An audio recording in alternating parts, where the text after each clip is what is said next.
Hello साथीहरू, सधैँको जस्तो म फेरि आइसकेँ ब्लग बनाउन। अनि यहाँ हेर्नु, हाम्रो चाहिँ भान्डा हो यो, भर्खरै भर्खरै फुलिरहेको छ। अनि यो चाहिँ साग कुखुराहरू पुरै भरेर, अनि चाहिँ धनियाँ हो, त्यो चाहिँ कुखुरा यो पुरै हो। यहाँ भिन्डी रोपेको साथीहरू, कुखुराले हैरान गर्छन्, केही पनि राख्दिनन्, केही पनि राख्दैन। लसुन पाकिसक्यो, यस्तो भएर अझै हेर्नु नि, पुरै कुखुराहरू घर दुईवटा।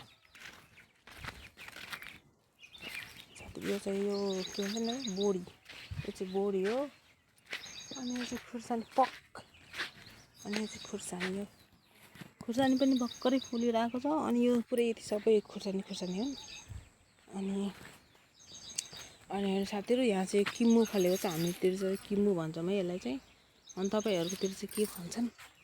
हामीतिर चाहिँ किम्मु भन्छ नि। पाकिसकेको छ, यो सेतो किम्मु हो क्या फेरि। अनि यो चाहिँ यो किम्मु हो। ए हेर्नु साथीहरू, यस्तो चाहिँ किम्मु हो, गुलियो रहेछ। अनि यो चाहिँ पालकको साग हो, पालकको साग। अनि यो चाहिँ के को साग भन्नुहुन्छ हजुरहरू? हामी चाहिँ यो चाहिँ उसको साग हो के भन्छन् है, माटे साग भन्छौँ कि हामी त। अनि खुर्सानीको यो यति लगाइसकेको छ। अब धेरै फुल्छ खुर्सानी। यो हेर्नु न, पालकको साग यहीँ मरे झुम्ले के हो यस्तो, केही पनि भएन। कसो गरौँ नि म त। यो धनियाँ हो, यो चाहिँ ठुलो धनियाँ, त्यो चाहिँ सानो धनियाँ हो। अनि यो चाहिँ के भन्छ न, यो पत्ता टिपेर खाने मात्र होला हो कि। यो चाहिँ मैले मुन्टा टिपेर यस्तो भयो। यो चाहिँ यो पुरै धेरै भयो कि, धेरै भएर चाहिँ यो यस्तो भयो। अनि यो चाहिँ यस्तो, अनि त्यो चाहिँ उतापट्टिको चाहिँ मसिनो लोकल धनियाँ, यो चाहिँ लोकल धनियाँ हो। अनि यो चाहिँ भान्टा हो, यो भर्खरै फुलिरहेको छ। कुखुराहरूले आतङ्क मचाएको छ, यहाँ धनियाँ उम्रिरहेको छ सानो। अनि यो चाहिँ डल्ले खुर्सानी हो कि, यो चाहिँ डल्ले खुर्सानीको के भन्छ न, बोट। अनि यो पनि डल्ले खुर्सानी बोट हो, यो पनि त्यही हो। अनि यो पनि त्यही हो यतातिरको। अनि यो चाहिँ बेत्तीको साग। अनि यो चाहिँ है, त्यो सम्धिनी साग भनेर ल्याएको, यो के साग पऱ्यो भन्ने कुरा थाहा भएन, यो नराम साग परेछ कि। अनि यहाँ चाहिँ हेर्नु, यो डल्ले खुर्सानीको बिउ हो, यो सबै यो डल्ले खुर्सानीको बिउहरू, यो सबै डल्ले खुर्सानीको बिउहरू हुन्। अब कुखुराहरू हेर्नु, यहाँ भरेर केही बाँकी छैन। अब जा भनेको मान्दैनन् कुखुराहरू पनि, दिमागै खराब गर्छ।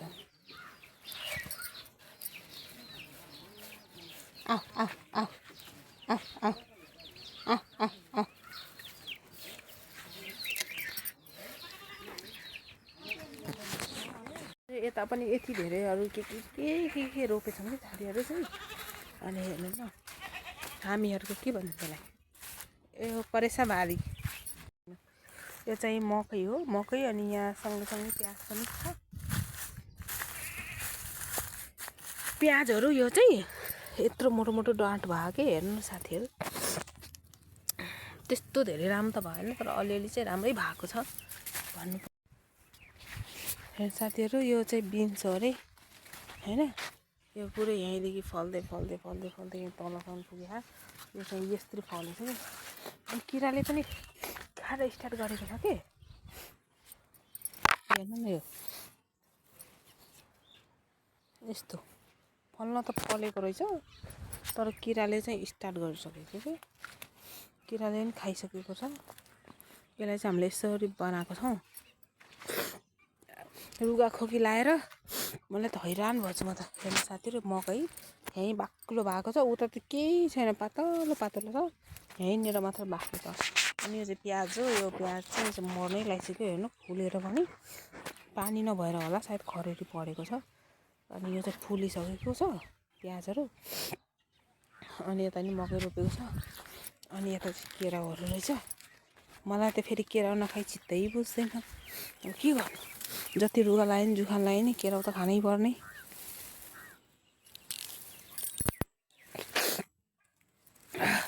रुगा लाएर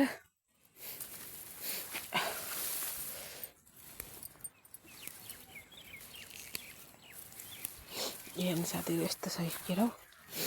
अब के गर्नु खानै पर्यो। किम्मुहरू पनि यस्तो फलेको छ। सेतो किम्मु हो नि त कालो किम्मु होइन। फलेर कस्तो भएको छ। अब अहिले त हाम्रो तरकारीहरू चाहिँ केही त्यहाँ रोपेको चाहिँ केही पनि भएको छैन कि। तरकारीको दुःख छ साथीहरू।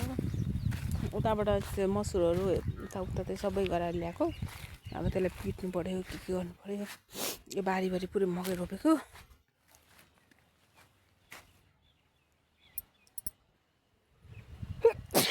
नारायण जुखाम लाएर हेर्नु साथीहरू के भन्नु म त। चाहिँ ठुलो ठुलो प्याज भयो क्या।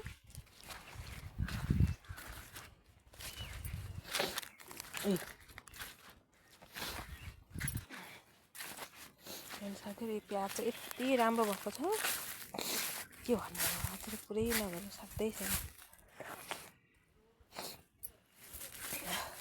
यस्तो राम्रो प्याज भएको छ।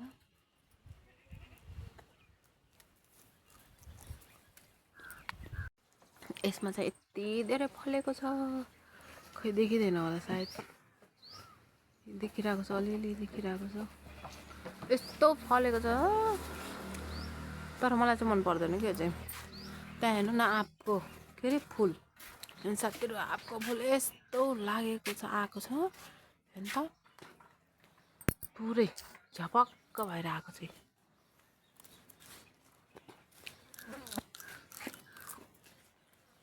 यो चाहिँ भदौ असोतिर पाक्नेवाला रहेछ कि। अनि साथै हाम्रो यहाँ कागतीहरू पनि यस्तो टन्न छ है साथीहरू। अनि कागती हेर्नु यहाँ यस्तो धेरै लागेको थियो सबै झरेर फुलहरू हेर्नु न सब झरेर अब चाहिँ त्यति बाँकी बचेको छ बल्ल बल्ल यति भएको छ। त्यसको साथसाथै हामीसँग चाहिँ यो एकदम फल्छ कि साथी एकदम धेरै फल्ने वाला चिज हो नि त यो। एकदम धेरै फल्छ कागती चाहिँ लट्रम पुरै यो फल्यो भने चाहिँ हाँगा सबै झुक्छ क्या। अनि त्यसपछि गएर यो चाहिँ के भन्छ नि यसलाई यसको नाम चाहिँ के भयो मलाई थाहा भएन। त्यो भित्र रातो रातो हुन्छ नि हो त्यही हो कि यो चाहिँ। यत्रो ठुल्ठुलो हुन्छ नि भोगटे के भन्छ नि हो त्यो। यो पनि एकदम फल्छ क्या धेरै फल्छ। पोहोर साल पनि फलेको थियो अहिले साल पनि अब यस्तो राम्रो भएको छ। अनि त्यसपछि बाहेक अब अरू चाहिँ अनि यो चाहिँ सानो टमाटर गोल्फेर हुन्छ नि टमाटर के हो सानो टमाटर यो चाहिँ मस्त मिठो हुन्छ नि। सानो छ नि यो सानो टमाटर हो क्या यो चाहिँ। यो चाहिँ अझै राम्रोसँग फलेको छैन अलिअलि फलेको छ।